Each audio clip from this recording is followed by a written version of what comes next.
রমজানের রোজা আমি তোমাদের উপরে ফরজ করে দিয়েছি। এই বিধান হলো এমন একটি বিধান যেই বিধানের সম্পর্ক কেবলই মাত্র শুধুমাত্র বান্দার সাথে আমার সাথে সম্পর্ক।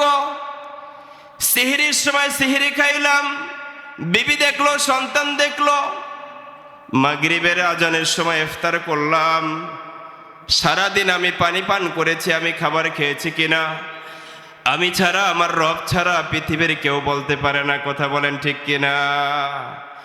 আল্লাহ তাআলা বলেন, বান্দা ইচ্ছে করলে রমজান মাসে রোজা রেখে চোখের তলে পলায়া পলায়া সে পান করতে পারত, ঘরের দরজা লাগাইয়া সে এরকম খাবার খাইতে পারত। প্রচন্ড গরমের কারণে পানির নিচে ডুব দিয়ে সে পানি পান করতে পারত।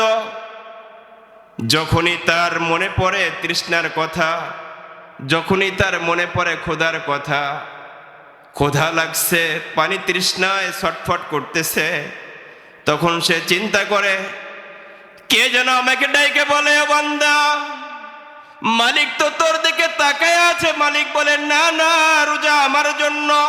ওয়া আনা আজজি বিহি,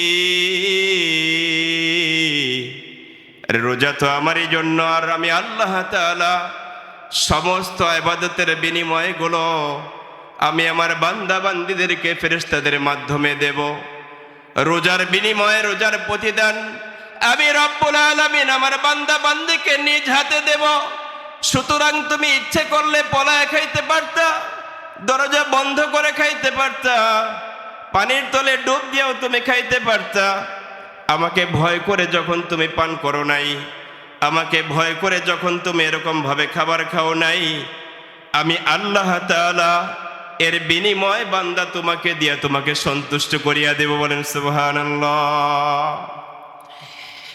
কালামে পাকের এক আয়াতে আল্লাহ তাআলা ঘোষণা করেন, ওয়া'মুর আহলাকা বিস-সালাতি ওয়াসতাবির আলাইহা। আল্লাহ তাআলা আয়াতে ইরশাদ করেন, রাসূলুল্লাহ সাল্লাল্লাহু আলাইহি ওয়াসাল্লামের শানে মহান রব্বুল আলামিন বলেন, ইয়া রাসূলুল্লাহ, ইয়া হাবিবাল্লাহ, ওয়া'মুর আহলাকা বিস-সালাতি ওয়াসতাবির আলাইহা। আপনি আপনার পরিবার পরিজন দিগকে নামাজের আদেশ করেন, নামাজের নির্দেশ দেন, নামাজ পড়ার জন্য তাদেরকে বারবার তাকিদ করেন। ওয়াসতাবির আলাইহা, এমনকি আপনি নিজেও নামাজের ব্যাপারে ইহতিমাম করেন, যেন আপনার নামাজ অন্য কোনো কাজ থেকে আপনাকে এরকম ভাবে অন্য কোনো কাজ যেন আপনাকে নামাজ থেকে গাফেল করে না ফেলে, অন্য কোনো ব্যবসা বাণিজ্য যেন আপনাকে নামাজের ব্যাপারে গাফলতির মধ্যে ফেলে না দেয়। শুধু এখানে নয়, আল্লাহ তাআলা পরবর্তী বলেন, লা নাসআলুকা রিজকা, হে নবী আপনি মনে রাখবেন আমি আপনার দ্বারা জীবিকা উপার্জন ইত্যাদি এগুলো চাই না। আপনি দুনিয়াতে বেশি বেশি জীবিকা নির্বাহ, কামাই রুজি এগুলো বেশি বেশি আপনি করেন। কেননা আল্লাহ নিজেই আয়াতের ভিতরে বলতেছেন, নাহনু নারযুকুকা, আপনার রিজিক, আপনার প্রয়োজন যা দুনিয়াতে রয়েছে, আমি রব্বুল আলামিন আমি নিজেই আপনার সমস্ত রিজিকের ব্যবস্থা করে দেব। আল্লাহ তাআলা ঘোষণা করেন, আপনার রিজিকের জন্য কোনো পেরেশানি করতে হবে না, আপনার জীবিকা নির্বাহের জন্য কোনো টেনশন করতে হবে না। 5 ওয়াক্ত নামাজ আপনি নিজে ইহতিমামের সাথে আদায় করেন, আপনার পরিবার পরিজন দিগকে এরকম ভাবে পড়ার জন্য তাকিদ দেন, আপনি নিজেও যথাযথভাবে 5 ওয়াক্ত নামাজ পড়েন। আমি রব্বুল আলামিন আপনার সমস্ত জরুরত গায়বী খাজানা থেকে ভরপুর করিয়া দেব। নাহনু নারযুকুকা ওয়াল আকিবাতু লিত্তাকওয়া। আল্লাহ শুধু ওই কথা বলেই শেষ করে নাই, আল্লাহ তাআলা বলেন, ওয়াল আকিবাতু লিত্তাকওয়া, যারা পরহেজগার হবে, মুত্তাকি হবে, তাদের পরিণাম হবে এত সুন্দর যে রব্বুল আলামিন আপনাকে আমাকে যাররা পরিমাণ ঈমান নিয়ে গেলে এই পৃথিবীর সমান 10 দুনিয়ার একটা জান্নাত দান করবেন।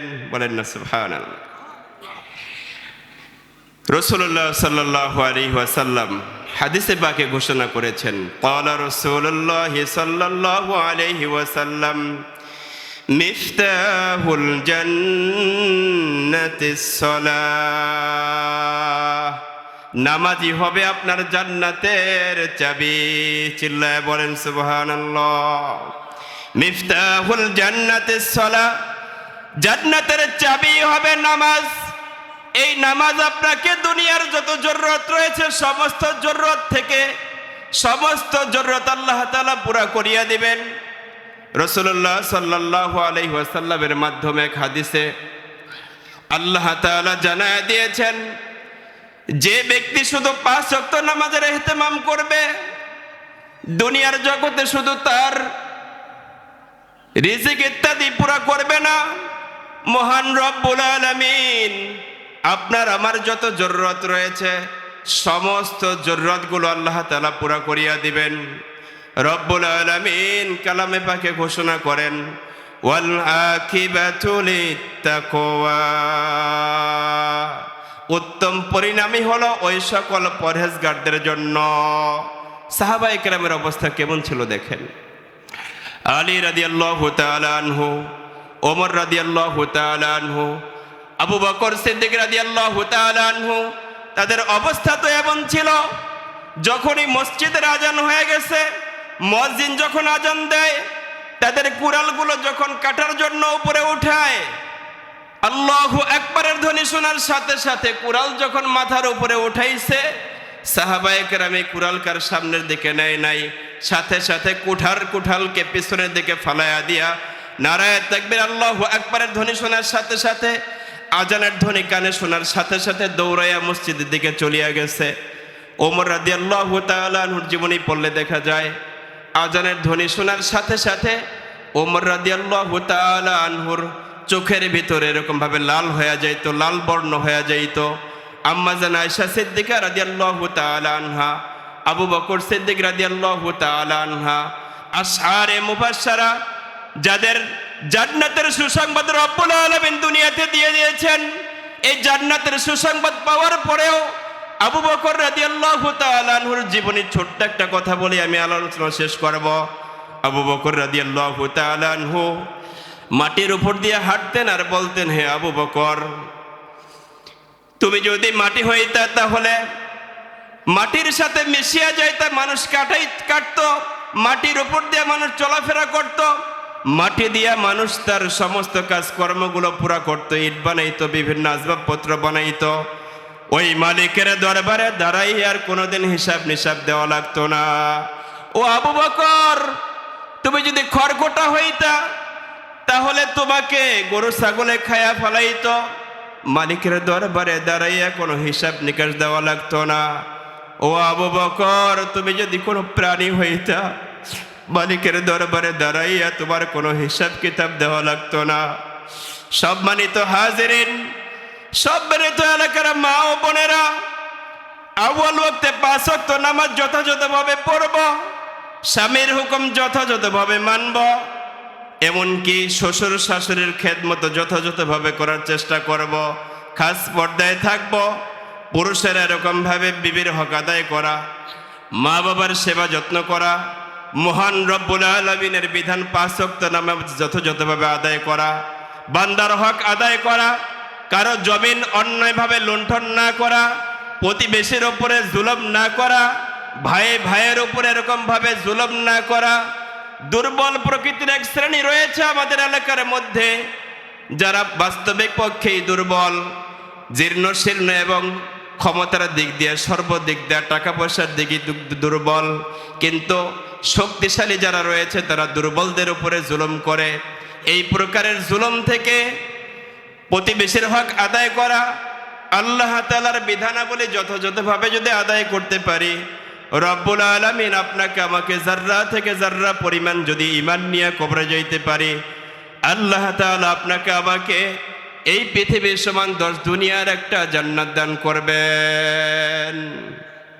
এই জন্য আমরা 5 ওয়াক্ত নামাজ সম্মানিত বাজানরা বাবারা যথাযথভাবে আদায় করব তো ইনশাআল্লাহ। আমি আপনাদের কাছে দোয়া চাই, আল্লাহ আমাকে যে কথাগুলো বললাম বোঝার ও আমল করার তৌফিক দান করেন। আমরা যারা শুনলাম আমাদের সকলকে আমল করার তৌফিক দান করেন।